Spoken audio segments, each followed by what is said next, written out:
the little things that matter.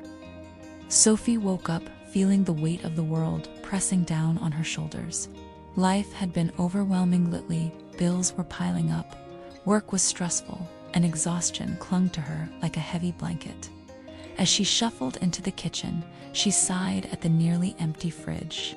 "Looks like it's cereal again, sweetheart," she said, forcing a smile as she placed a bowl in front of her daughter. Lily, with her usual bright eyes and innocent heart, simply grinned. "That's okay, Mommy. I love cereal." Sophie wished she could share her daughter's unwavering joy, but her mind was too cluttered with worries. Later that morning, as she drove Lily to school, traffic came to a halt. Sophie let out a frustrated sigh. She was already running late, and her boss had sent a sharp reminder about an important meeting.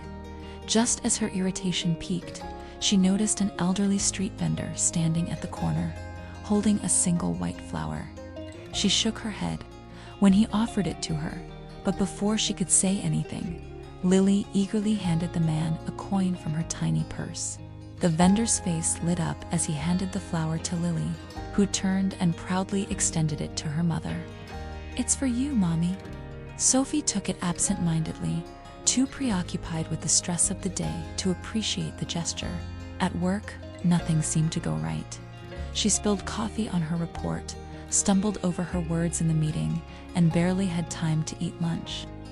By the time she picked up Lily from school, she felt completely drained.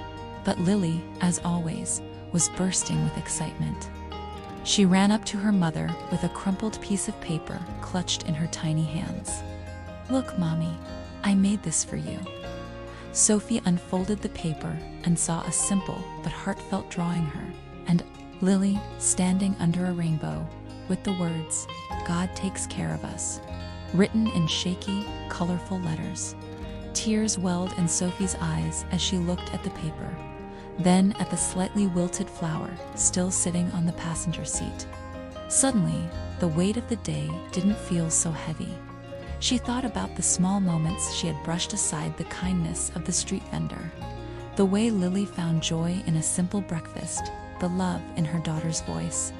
For the first time in weeks, Sophie allowed herself to breathe. That night, as she tucked Lily into bed, she whispered, "Thank you, God, for the little things."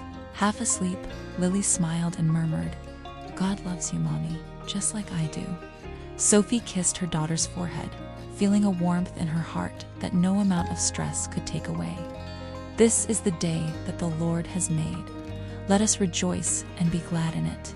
Psalm 118-24, because sometimes God's greatest blessings come wrapped in the small everyday joys we often overlook.